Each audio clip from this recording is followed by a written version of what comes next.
Good morning, guys, and welcome to Unique Not Different with me, Shamla. And before I start my segment, I want to say happy belated birthday to Henry Wilson.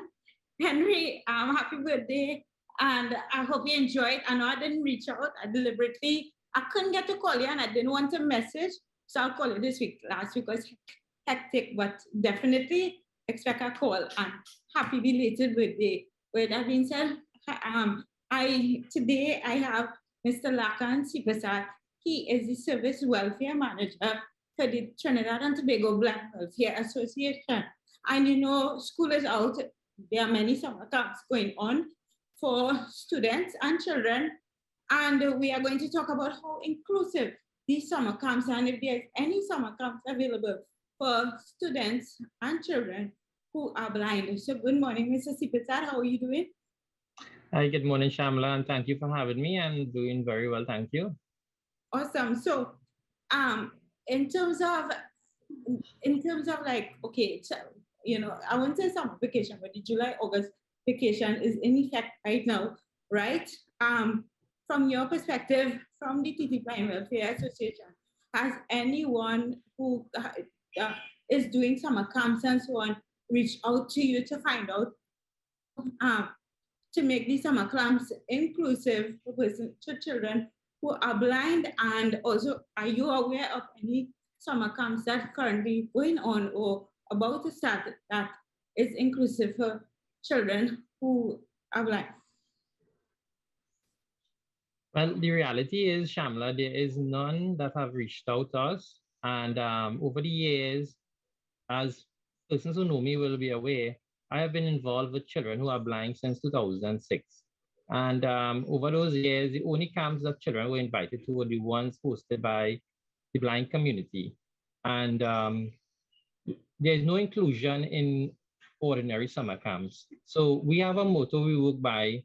We say inclusion, accessibility, and sustainability is what we were looking at. And at the end of the day, we need persons to understand that individuals who are blind and visually impaired, students who are blind and visually impaired, will bring something different to their camps. They'll bring a level of awareness to the camps for other children, and they will bring that level of understanding on how to deal and treat a person who is blind and visually impaired to the camp. So apart from dealing with all the other activities, this can be a unique activity that is taught to the other children in society. So, in terms of reaching out to the camps, right? Have you guys reached out to any mainstream camp, and what was how receptive are the persons or in charge of those camps in terms of making it inclusive? The thing is, you don't really hear about these camps, unless you're in their circle. Right. To be very honest. Right. And if you're not in a circle, you're not aware of it. Right. Makes sense. So, in terms of what you guys are offering, right? The TT Blind Welfare Association, what are you offering it to, I guess, bridge the gap between mainstream and I guess have it inclusive as well? Because I guess if from my perspective, right, if they're not offering it in terms of equity, what are you all doing in terms of being able to be equitable in terms of having these camps for persons children who are blind, but also including children who are not blind in order to facilitate that what others are not offering? So what we have done over the years, Shamla, is we have started a peering program basically with siblings who are of persons are blind and visually impaired. So when we invite a child to our events, we normally invite one of their siblings to the event as well. Because as persons who are blind will recognize, when you are visually impaired and you sitting there, you're not seeing the person across the hall or across the air to talk to them or to make eye contact or to wave. So we depend on the other siblings who could see to be part of that so that they'll create that interaction and that inclusion in our events. So the one things we have done, why not open it up for the entire public? We did it in a way that we opened it up for the siblings of the children who are blind and visually impaired so that they can also integrate and understand how other children who are blind and visually impaired operate as well. So what type of summer camp are you all offering this year for 2022? But this year we're doing one, we're taking away the numeracy and literacy aspect, and from the 25th of July to the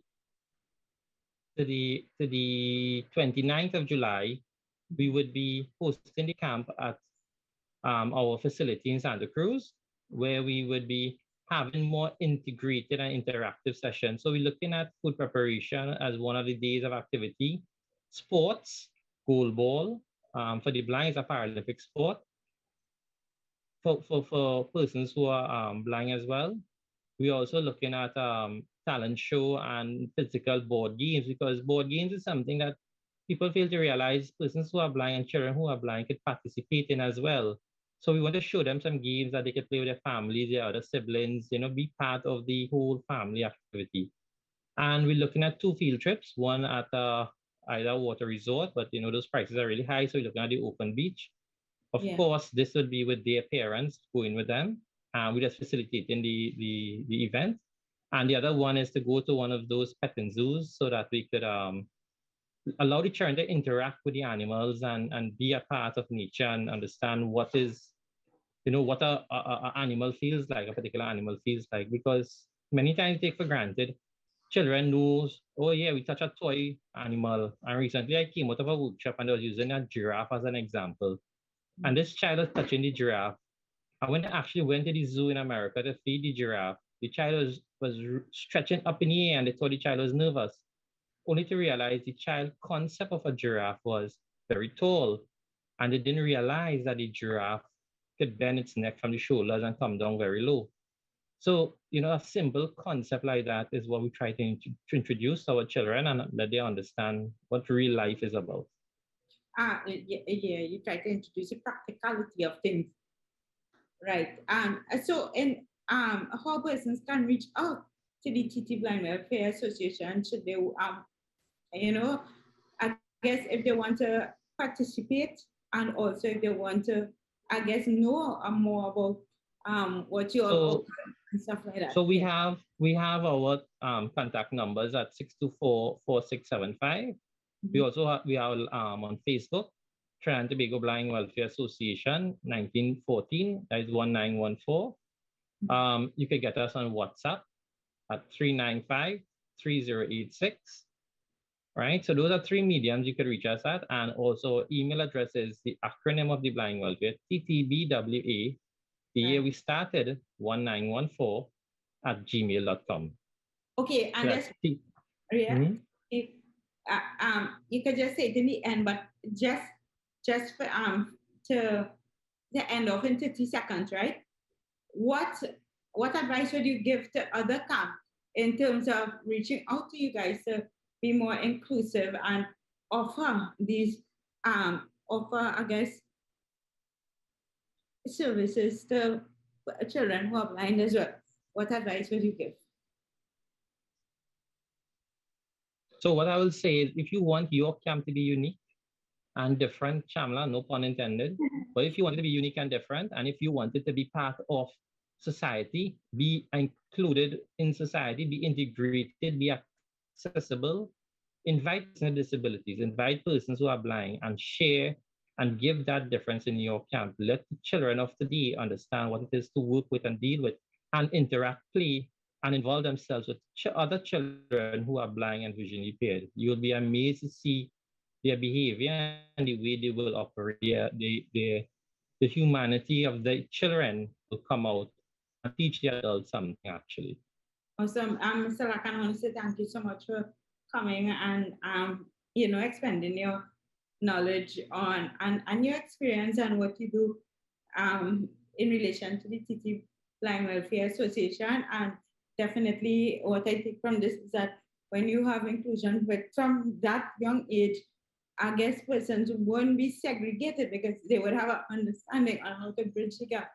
And children will grow up knowing that they are different. I guess there are differences among each other, and yet we are not different in a sense. We are all humans. And we expect certain things, fundamentals in life, in order to be a success in life. And just we go about not doing it doing it differently, but achieving the same outcome at the end of the day, which is, to progress and make something of ourselves. So I want to say thank you so much again, and definitely I would have you back to talk more about what the TT Blind Welfare Association is doing in terms of disaster preparedness and other stuff with regards to the blind community. And guys, with that being said, I want to say thank you so much for tuning in to this week's segment of Unique and Different. Until next week, as I always say, be good, do good. Bye, guys.